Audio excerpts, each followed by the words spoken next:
오늘도 예배에 참여하신 모든 분들을 부활하신 예수 그리스도의 이름으로 환영합니다.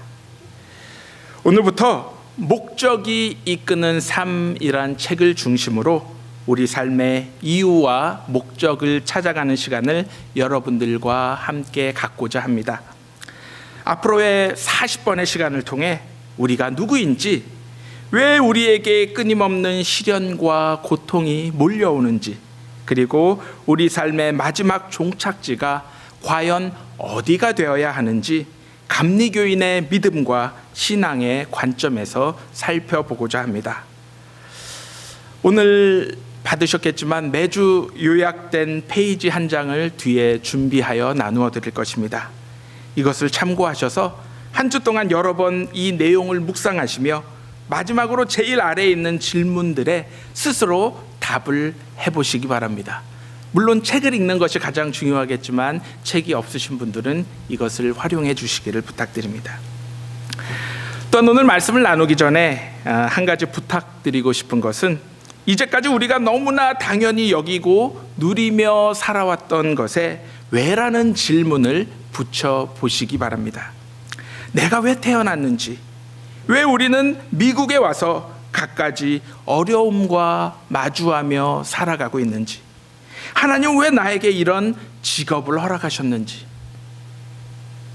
이러한 질문에 대하여 하나님과 적극적으로 질문하고 대화하며 명확한 이유를 찾아보시기를 바랍니다.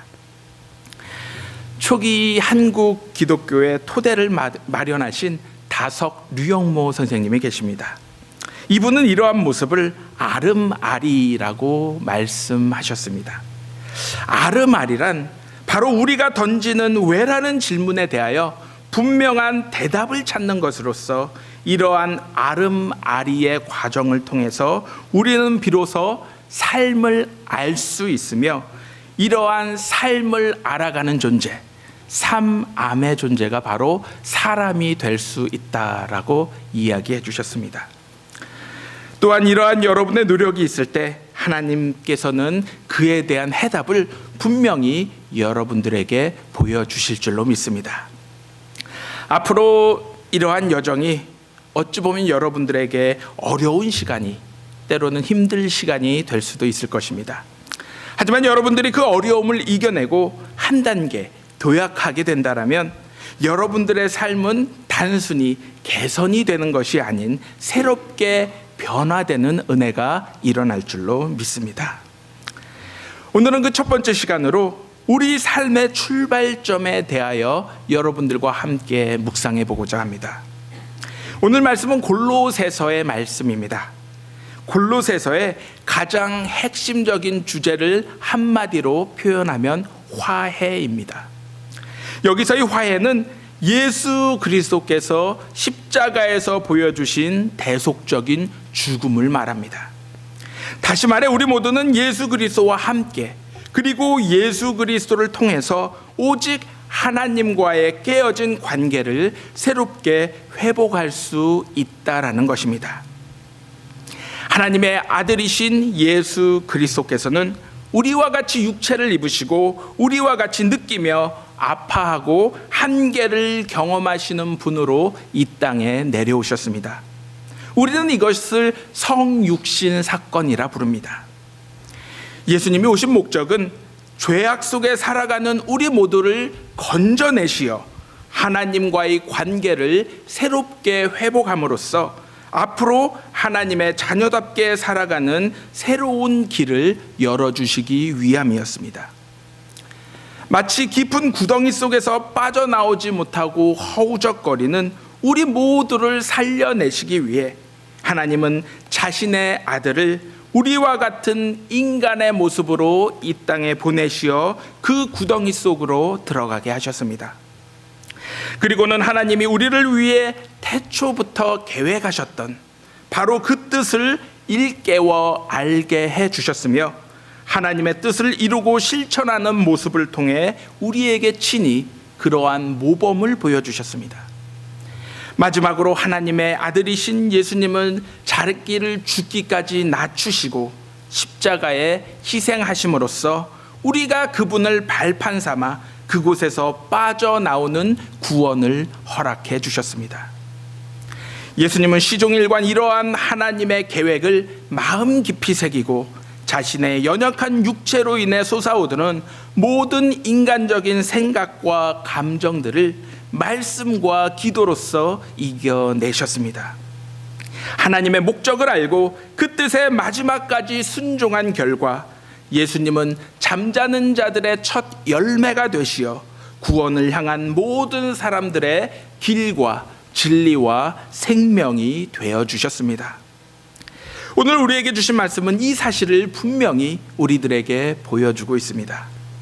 즉 예수 그리스도는 보이지 않는 하나님의 형상이요 모든 피조물보다 먼저 계신 분임을 말씀하고 있습니다.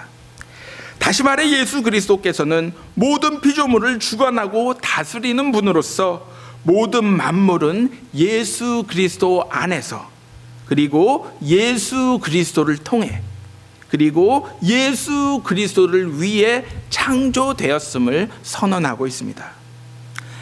릭 워렌 목사님은 이 사실을 언급하시며 우리 삶의 목적은 우리 자신의 개인적인 만족, 마음의 평화, 심지어 우리들의 행복감보다 훨씬 큰 것이며 가족과 직업 그리고 우리의 가장 큰 꿈과 야망보다도 훨씬 더 크고 위대한 것임을 이야기하고 있습니다. 왜냐하면 우리는 예수 그리스도 안에서 그분을 통해 그리고 그분의 목적을 위하여 각각 고유하게 창조되었기 때문입니다. 여러분들은 이 사실을 확실히 알고 믿고 계십니까? 철학자 데카르트가 있습니다. 이분은 나는 생각한다, 고로 나는 존재한다라는 말로 근대의 시작을 알린 유명한 사람입니다. 데카르트는 이 말을 하기에 앞서 이러한 질문을 자신에게 끊임없이 던져보았습니다. 이 세상에서 가장 확실하고 믿을 수 있으며 신뢰할 수 있는 것이 무엇일까? 그 후 그는 끊임없이 고민하며 생각하다가 최종적으로 모든 것을 의심하며 생각하는 나만이 실제로 존재한다라는 사실만을 확실히 믿을 수 있다라고 결론을 내렸습니다. 우리가 믿는 하나님도 저마다의 상황 속에서 다르게 고백하기 때문에 확실하지 않고 아무리 사실처럼 보이는 과학적 사실도 시간이 지나면서 바뀌기에 이것 또한 확실하지 않지만 지금 모든 사실을 의심의 눈으로 바라보며 생각하는 나만이 존재한다라는 이것이야말로 변하지 않고 확실하다라는 결론에 이르게 되었던 것입니다. 하지만 여기서 데카르트가 한 가지 간과하고 있었던 것이 있었습니다. 그것은 생각하는 자신이 스스로 생각할 수 있다라는 착각이었습니다. 우리나라의 말에 보면 잠을 청한다라는 말이 있습니다. 내가 잠을 자고 싶어서 잠을 자는 것이 아닌 잠이 와야 비로소 잠을 잘 수가 있는 것입니다. 그렇다면 우리가 생각을 한다라는 것은 우리가 생각을 하고 싶다고 해서 생각을 할 수 있는 것이 아닌 생각이 나야 혹은 생각이 찾아와야 비로소 생각을 할 수가 있는 것입니다. 그렇다면 우리는 여기서 이러한 질문을 할 수 있을 것입니다. 잠을 주시는 분이 누구인가? 우리에게 생각을 떠오르게 혹은 생각을 일으키시는 분이 과연 누구이신가? 바로 데카르트는 생각하는 자기의 자신 이전에 그 생각을 주시는 분에 대한 그러한 생각을 간과하고 있었던 것입니다. 아마도 철학이라고 이야기를 하면 여러분들에게 어려운 것으로 다가올 수도 있을 것입니다. 하지만 철학은 결코 어려운 것이 아닙니다. 철학은 한마디로 나를 알아가는 것입니다. 그래서 나를 알기 위해 어떤 구체적이고 명확한 사실로부터 출발하는 학문이 바로 철학인 것입니다. 하지만 지금까지 많은 철학들이 스스로 너무나 확실하다라고 여겼던 출발점이 사실은 잘못된 것임이 드러나고 있습니다. 그래서 지금도 여전히 철학자들은 정말 변하지 않고 확실한 출발점이 무엇인지를 찾고자 노력을 하고 있습니다. 그렇다면 우리 믿음의 사람들에게 있어서 가장 확실한 출발점이 무엇이겠습니까? 리그 워렌 목사님은 우리에게 가장 확실한 사실은 모든 것이 하나님으로부터 시작되었다라는 것입니다. 다시 말해 우리가 갖는 모든 의문과 질문의 해답을 찾아가다 보면 그 마지막에는 비로소 하나님이 계신다라는 사실입니다. 하나님은 인간들의 삶의 의미를 찾도록 마치 발전소에서 각 집까지 전깃줄을 배선해 놓은 것처럼 우리의 삶을 여러 방식으로 연결해 놓으셨기 때문에 우리가 시작점에 계신 하나님을 발견하기 전까지는 결코 참 만족을 얻을 수 없음을 이야기해 주셨습니다. 그러므로 우리가 우리 삶의 궁극적인 목적에 도달하기 위해서는 우리 자신이 아닌 창조주 하나님으로부터 시작이 되어야 함을 말씀합니다. 다시 말해 우리 모두는 하나님을 위해 창조되고 만들어진 것이지 우리를 위해 하나님이 존재하는 것으로 더 이상 착각하지 말라는 것입니다. 요즘 많은 자기계발서들이 홍수처럼 쏟아지고 있습니다. 우리의 꿈과 가치관 그리고 목표를 명확히 함으로써 원하는 대로 모든 것을 가지라고 우리를 독려하고 있습니다. 물론 이러한 방법을 통해 큰 성공을 이루는 경우도 있습니다. 하지만 그 기쁨은 우리의 목마름을 잠시 해결해 줄 뿐, 또 다른 목마름과 갈증으로 우리를 인도하고 있음을 발견하게 됩니다. 그러므로 우리는 자신의 성공을 넘어서서 그 뒤에 지금도 역사하고 계시는 하나님의 뜻과 계획을 바라볼 수 있어야 합니다. 이것은 오직 우리가 하나님의 말씀에 철저히 집중하게 되었을 때 기쁨으로 얻을 수 있게 되는 것임을 기억하시기 바랍니다. 그렇다고 하여 하나님이 우리의 삶에 마치 무서운 지배자가 되어야 함을 성경은 말씀하고 있지 않습니다. 성경은 하나님이 경건한 어조와 말투로 대화하며 우리와 관계하기를 원하시는 것이 아닌 때로는 질문도 하고 화를 내기도 하는 솔직함의 관계를 원하고 계십니다. 즉 하나님은 우리에게 일어나는 모든 일들을 통해 하나님께 더욱 가까이 인도되기를 원하시는 분으로서 우리와의 열띤 토론과 대화를 원하고 계신 것입니다.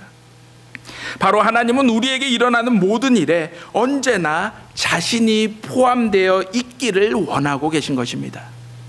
매일의 사소한 삶 가운데서도 그 삶에 일어나는 모든 일들이 하나님과 연관이 되기를 원하고 계신 것입니다.